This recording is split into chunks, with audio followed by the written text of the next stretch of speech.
Parece que está acontecendo uma espécie de guerra civil silenciosa dentro do próprio governo do Irã.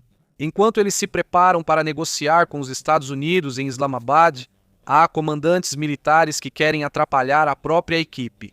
Segundo o relatório, há um conflito interno no Irã sobre quem deve formar e liderar a delegação. Isso é liderado por Ahmad Bahidi, que quer reduzir o poder do ministro das Relações Exteriores e do presidente da Câmara nas negociações. E não é só isso, ele também quer incluir um novo membro na equipe de negociação, o secretário do Conselho Supremo de Segurança Nacional, mas outros oficiais são contra. Para eles, essa pessoa ainda não tem experiência para negociações desse porte, principalmente envolvendo possível alívio das sanções e impacto econômico de bilhões de dólares. Ao mesmo tempo, Bahidi e o comandante aeroespacial do IRGC insistiram que não deve haver nenhuma conversa sobre o programa de mísseis do Irã. Essa já é uma posição antiga deles e agora eles estão pressionando ainda mais por isso, à medida que o controle do IRGC sobre o país se fortalece. Mas o problema não está apenas no topo. Até dentro da sociedade iraniana já existe divisão. Até apoiadores da República Islâmica protestam contra o ministro das Relações Exteriores e o presidente do parlamento por dialogarem com os Estados Unidos. Para eles, a negociação é perigosa. À medida que esse conflito se intensifica, não é só a política que é afetada, mas também a economia, porque cada atraso nas negociações mantém a pressão das sanções e o sistema financeiro do Irã continua enfraquecendo. No momento, a situação está clara. Enquanto há negociações do lado de fora, há conflitos internos, e isso pode determinar para onde o Irã vai nos próximos dias. Observe atentamente este forte protesto contra o ministro das Relações Exteriores. Ocidentais, amaldiçoem seus pais, senhor Arachi, que joguem poeira em sua cabeça. Vejam, há pessoas sofrendo um derrame diante do Ministério das Relações Exteriores. Pelo Alcorão, estão surtando, gritando e causando tumulto. Maldito seja seu pai, suas ações e existência. Maldito seja você, que joguem poeira na sua cabeça, que joguem poeira na sua cabeça. Para muitos iranianos, conversar com os Estados Unidos é como traição. Mas mesmo que outros pensem assim, as negociações continuam. Originalmente, isso deveria acontecer hoje, sexta-feira, mas de acordo com autoridades do Paquistão que estão mediando as conversas, isso foi adiado novamente. Agora, espera-se que isso aconteça no fim de semana e não apenas em um dia, mas pode durar até segunda ou terça-feira. Enquanto as conversas seguem, outra grande questão preocupa aqui. Alguns oficiais do Irã dizem que vão se retirar das negociações se não houver cessar-fogo no Líbano. Para o Irã, isso já fazia parte do acordo anterior. Mas para os Estados Unidos e Israel, isso não faz parte do acordo. No meio disso, Donald Trump fez uma declaração. Segundo ele, Benjamin Netanyahu concordou com o acordo de cessar-fogo e vai agir de forma mais discreta contra o Hezbollah no Líbano, mas não terminou por aí. Trump também criticou diretamente o Irã, dizendo que eles não estão cumprindo a parte deles no acordo. Um dos pontos mais críticos da conversa aqui é o Estreito de Hormuz. O Irã deveria abri-lo em troca da suspensão dos bombardeios pelos Estados Unidos, mas, de acordo com os dados, quase não houve mudança no fluxo dos embarques de petróleo por lá. Isso significa que o fornecimento de petróleo ainda não está funcionando direito, e isso tem um impacto direto no mercado global e no preço do petróleo. E não é só isso. Segundo relatos, os ataques aos países do Golfo continuam. Recentemente, o Kuwait ativou sua defesa aérea para derrubar um drone. Sim, os ataques diminuíram em comparação com antes. Mas se estamos falando de cessar fogo, não deveria haver nenhum mesmo. Se você olhar no geral, parece que nenhum dos lados está realmente cumprindo o acordo. Os Estados Unidos pararam com os bombardeios. O Irã ainda não abriu totalmente a rota do petróleo e ainda há ataques. Israel e Hezbollah. A luta continua, mas mesmo com toda essa confusão, ainda há um pequeno sinal positivo. Israel anunciou que vai negociar com o Líbano na próxima semana. Ainda não é um cessar-fogo, mas é um grande passo para diminuir a tensão.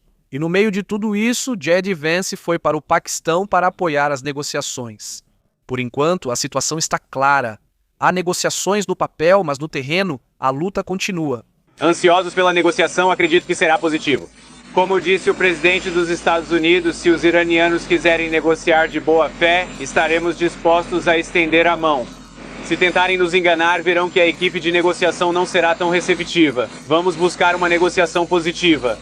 O presidente nos deu algumas diretrizes bem claras e vamos ver. Então, espero que vocês tenham um voo seguro. Certamente responderemos algumas perguntas mais tarde, mas por enquanto, vamos embarcar no avião e seguir viagem. Agora, se você pensar bem, provavelmente os Estados Unidos receberam alguma garantia, possivelmente vinda do Paquistão ou até mesmo do Irã, de que haverá 2 delegações iranianas.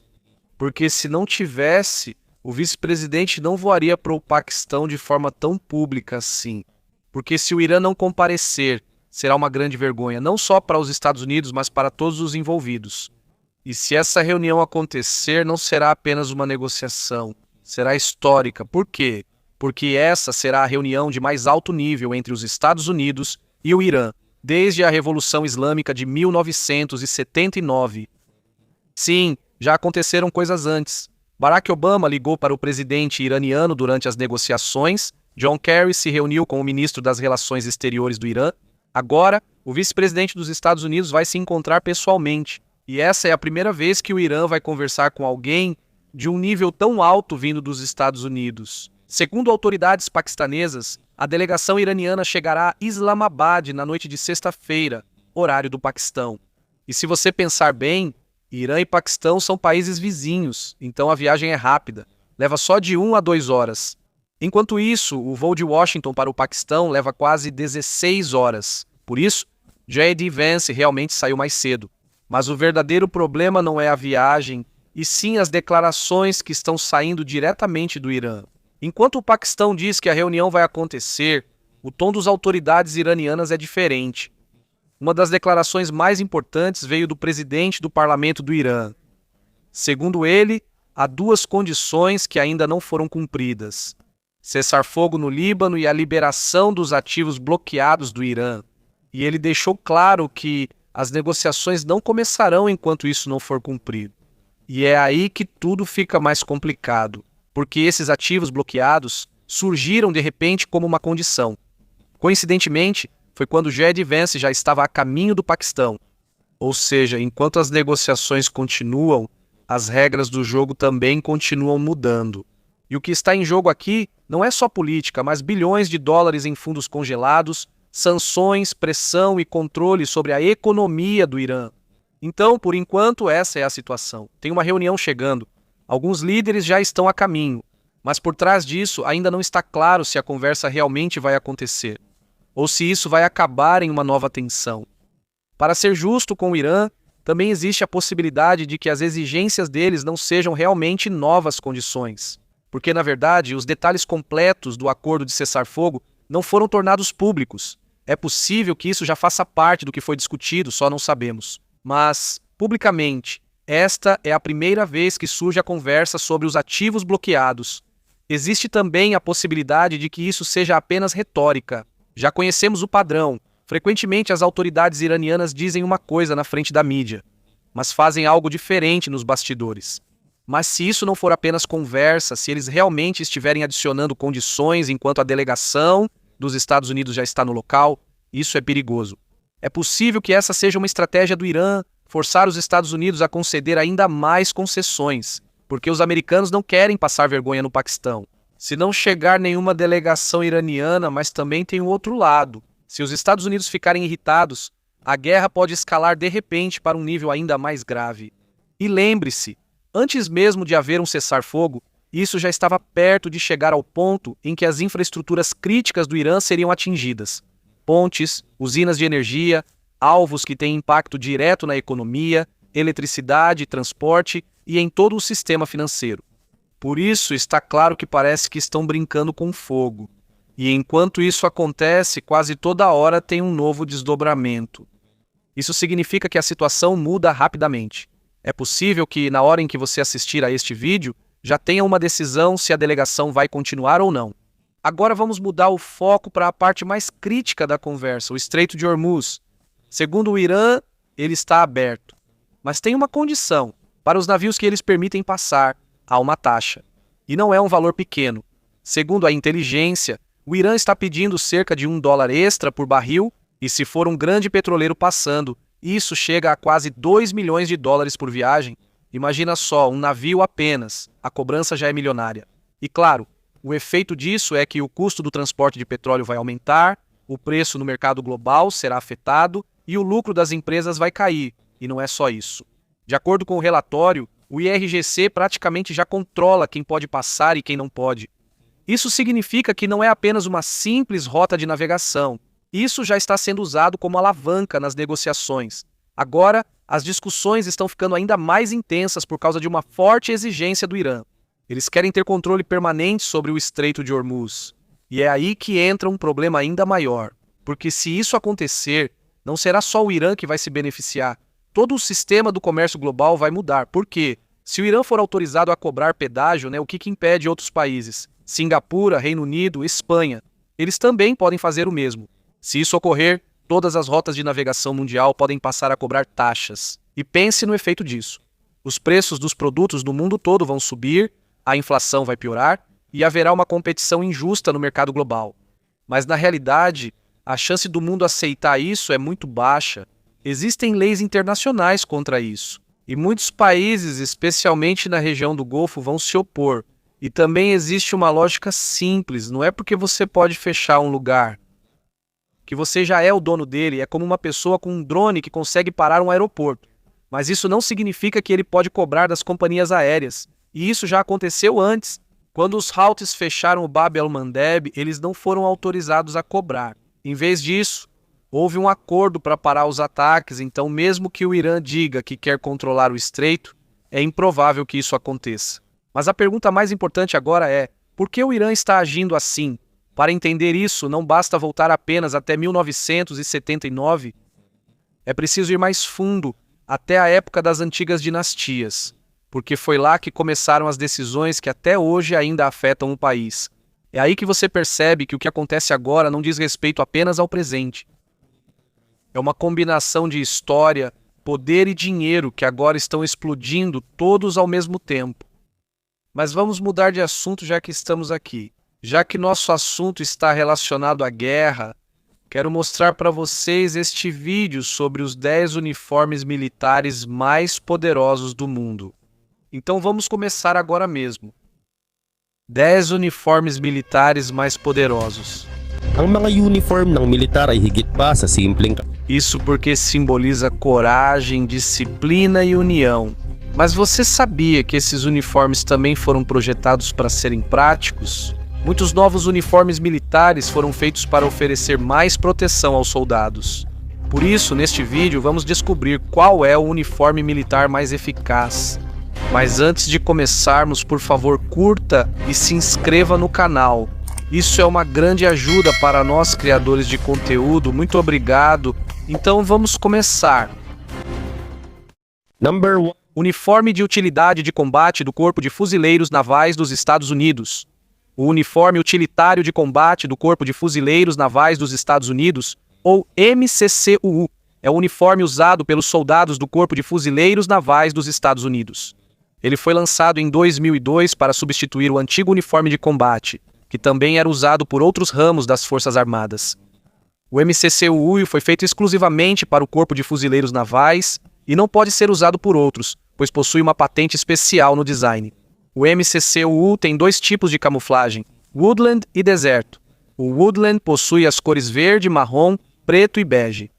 Ele é usado em áreas com muitas árvores e vegetação. Já o Deserto tem as cores bege, marrom e cinza, adequadas para lugares arenosos e secos. Esses padrões são conhecidos como MARPAT, ou Padrão dos Fuzileiros Navais. O MARPAT é um padrão de camuflagem digital composto por pequenos pixels. Devido ao seu design, fica mais difícil ver os soldados no ambiente. Ele oferece melhor ocultação do que os antigos padrões de camuflagem. A produção do MCCUU e do MARPAT começou em 2000 e foi testada em 2001. O MARPAT recebeu a patente em 19 de junho de 2001 e o MCCUU em 7 de novembro de 2001. O MARPAT foi lançado em 17 de janeiro de 2002 no Camp Lejeune, Carolina do Norte. O MCCUU substituiu o BDU em 1º de outubro de 2004. Enquanto isso, o MCCUU não serve apenas para camuflagem, mas também para conforto e durabilidade. não precisa mais ser passado devido ao tratamento permanente que dispensa passar. Seu design permite o movimento livre do soldado. A blusa tem 4 bolsos e a calça tem 6 bolsos. Os botões nas mangas foram projetados para não prenderem em objetos. Da mesma forma, o MCCUU é usado junto com uma camiseta verde ou olive drab e botas de combate Coyote Brown. O chapéu padrão é o boné utilitário de 8 pontas, mas também é permitido usar o bunny hat no campo. Número 2. Forças de Defesa de Israel ou Uniforme de Combate das FDI. O Uniforme de Combate das Forças de Defesa de Israel, ou FDI, é um dos uniformes mais eficazes do mundo. Ele foi feito para proteger os soldados e proporcionar conforto enquanto lutam. Desde a formação das FDI, o uniforme foi desenvolvido para ser mais resistente e funcional durante o combate. Na década de 1950, eles substituíram os uniformes caqui pela cor verde-oliva. Essa cor combina melhor com o ambiente de Israel, especialmente nas áreas desérticas. Isso ajudou para que os soldados não fossem facilmente vistos pelo inimigo. Já na década de 1960, o estilo do uniforme mudou. Eles passaram a usar calças mais justas, chamadas de calças taibas. As mulheres soldados usavam o chapéu rooster, semelhante ao das comissárias de bordo da época. Enquanto isso, existem 3 tipos principais de uniforme nas Forças de Defesa de Israel. O uniforme de serviço é o uniforme usado diariamente pelos soldados. Já o uniforme de campo é usado em combate, treinamentos e trabalho na base. O tecido é resistente e confortável mesmo em condições difíceis. Enquanto o uniforme cerimonial é usado para ocasiões especiais e cerimônias, a cor varia dependendo do ramo do serviço. Para as forças terrestres, usam-se verde azulado claro e verde escuro. Para a força aérea, azul claro e azul marinho. Já para a marinha, a combinação é branco e azul marinho. Além do uniforme, as forças de defesa de Israel contam com equipamentos especiais que aumentam a proteção e eficácia dos soldados. O colete de combate PFOD é um colete com vários bolsos para munição, granadas e outros equipamentos. O peso é bem distribuído durante o uso, facilitando a movimentação do soldado. O casaco Dobon, por sua vez, é um casaco de inverno feito de material impermeável. Ele tem enchimento para proteger o soldado do clima frio. Normalmente é usado por soldados designados para áreas frias. Em terceiro lugar, o projeto Future Soldier Vision do Exército Britânico, ou FSV, visa tornar o uniforme de seus soldados mais moderno e poderoso. Isso foi lançado em 2015 pelo Ministério da Defesa, ou MOD, do Reino Unido. O objetivo disso é fornecer aos soldados um uniforme com tecnologias modernas para maior proteção, melhor comunicação e melhor compreensão da situação no campo de batalha. O projeto foi desenvolvido com a ajuda do Laboratório de Ciência e Tecnologia de Defesa e das empresas Kinnear Dufour e Sea Limited. O uniforme do Future Soldier Vision possui várias partes, cada uma com sua própria função. A primeira é o subsistema de cabeça. O capacete possui um sistema de comunicação embutido que facilita a comunicação dos soldados com seus companheiros. Eles não precisam mais gritar ou usar rádios comuns. O capacete também oferece proteção auditiva para que os ouvidos dos soldados não sejam danificados por ruídos altos, como explosões e tiros. O capacete também possui sensores que fornecem informações sobre o ambiente ao redor, sem a necessidade de olhar ao redor. Além disso, o subsistema do torso possui uma armadura segmentada que é leve, mas resistente. Essa armadura oferece proteção ao corpo do soldado contra balas e estilhaços. Ela é facilmente removida graças ao cordão de liberação rápida para emergências. Os ombros da armadura têm almofadas flexíveis para tornar mais confortável carregar equipamentos pesados, como mochilas e armas. O uniforme também vem com um smartwatch que registra os dados biométricos do soldado. Ele mede a frequência cardíaca e a temperatura corporal para saber se o soldado está em boas condições. Isso é importante para os comandantes saberem se um soldado está cansado, doente ou precisa de descanso. Essas informações são enviadas ao comandante para um planejamento de missão mais eficiente. Além disso, o uniforme também inclui óculos inteligentes com um head-up display que mostra mapas, objetivos da missão e a posição de inimigos e aliados. Número 4. Sistema Felon francês. O sistema Felon francês é um equipamento moderno utilizado pelos soldados franceses.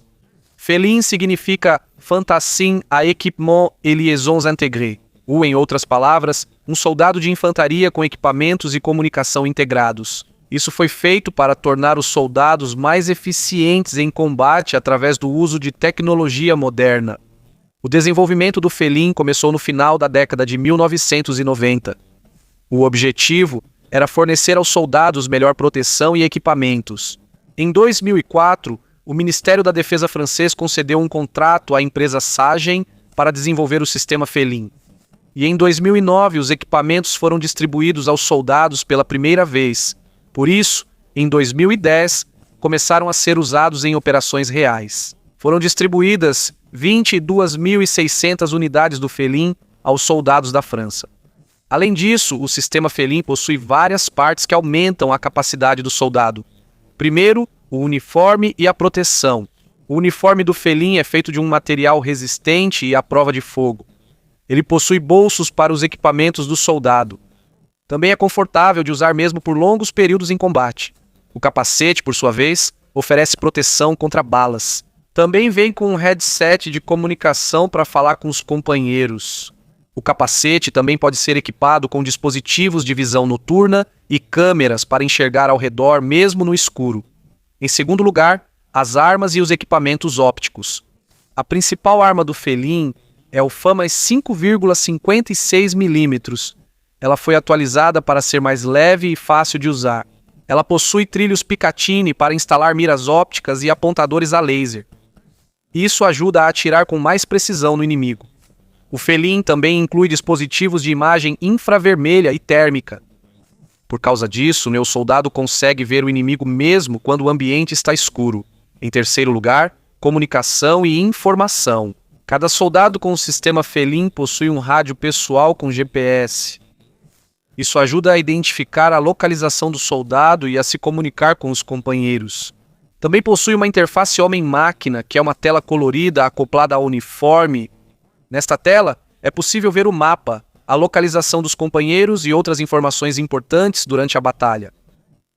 Número 5. Sistema Expandido do Soldado do Futuro Alemão, ou IDZS. Este é um uniforme moderno usado pelos soldados alemães. Isso significa Sistema Expandido do Soldado do Futuro.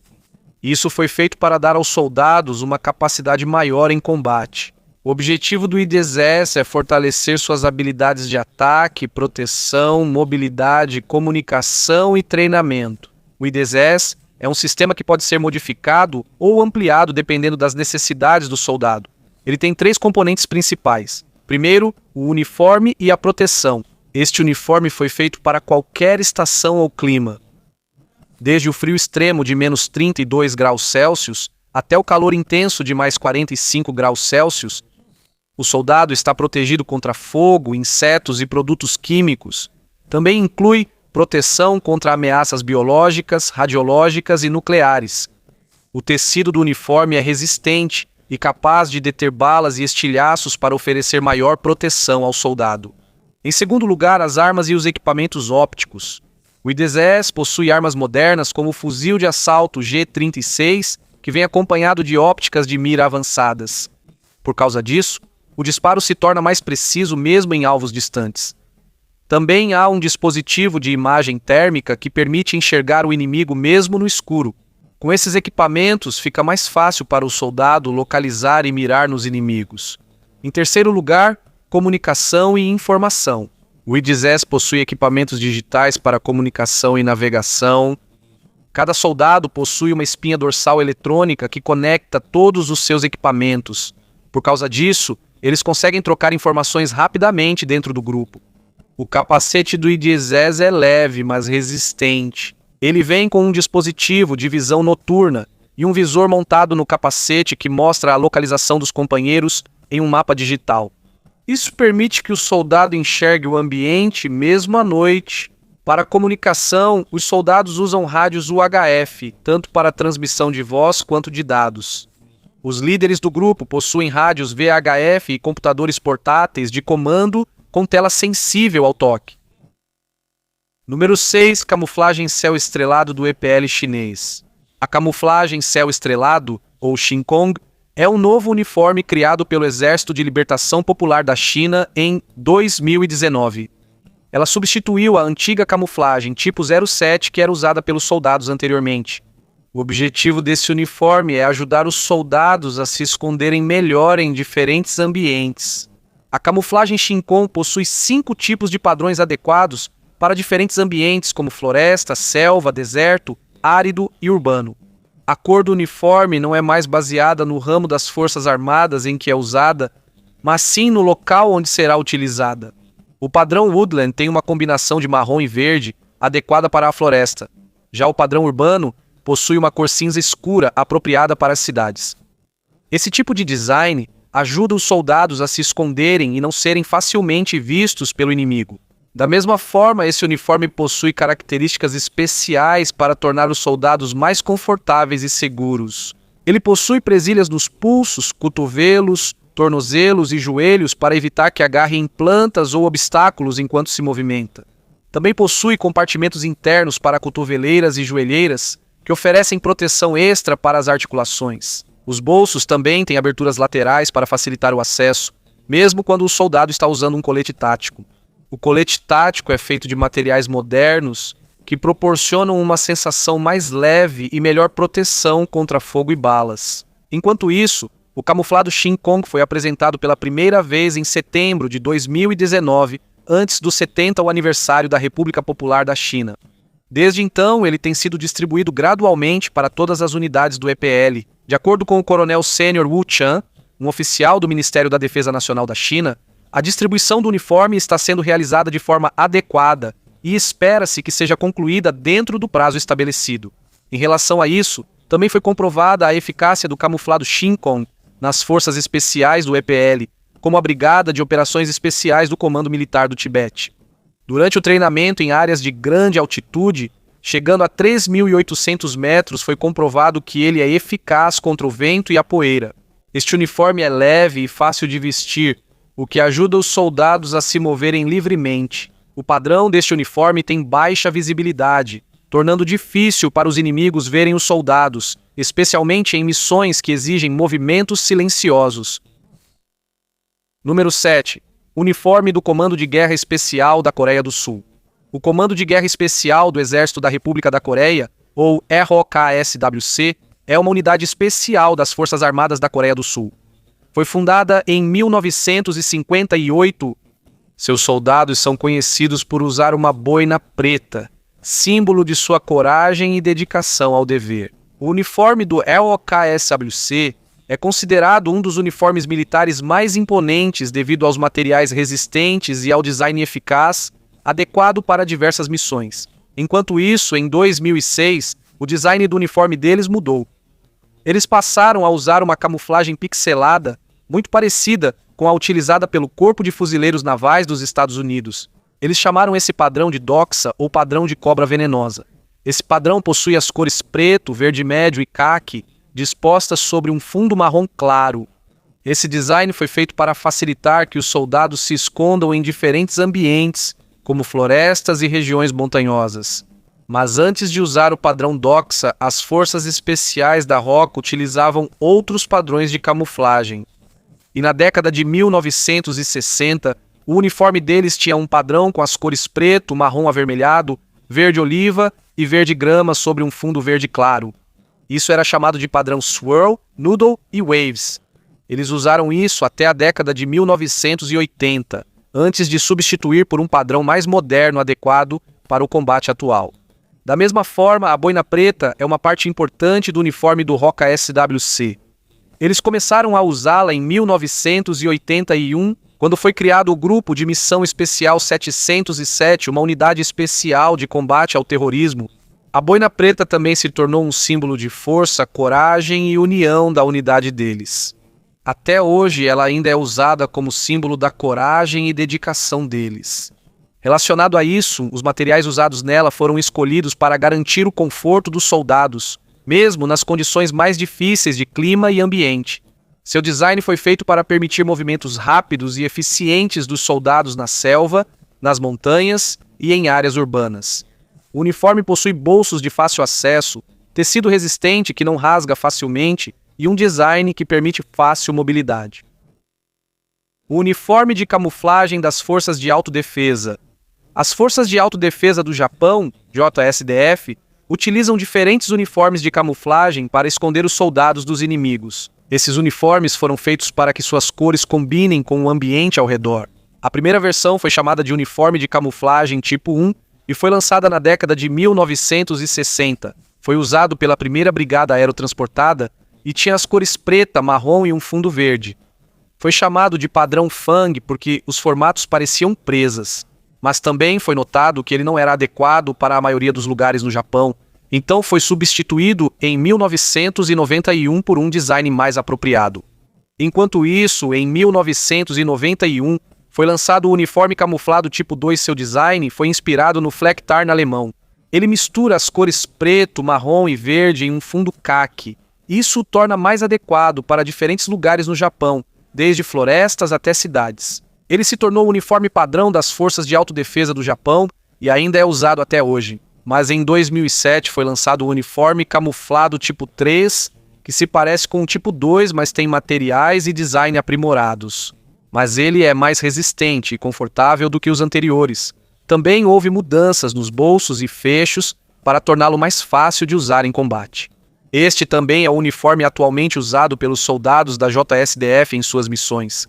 Para as missões no deserto, a JSDF criou o padrão de camuflagem do deserto. Ele é usado em áreas arenosas e de clima quente, como no Oriente Médio.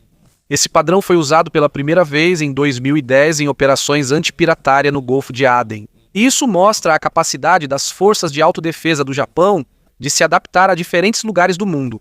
Para missões em áreas urbanas, o grupo de forças especiais utiliza padrões de camuflagem urbana. Esses padrões combinam com ambientes modernos. Número 9. Camuflagem digital do Exército do Paquistão. A camuflagem digital do Exército do Paquistão foi criada para ajudar os soldados a se esconderem melhor em diferentes ambientes. O design dela foi feito para se assemelhar à natureza, para que o inimigo não perceba facilmente. Ela também é um dos uniformes mais eficazes na guerra moderna, devido à sua excelente capacidade de se misturar com o ambiente.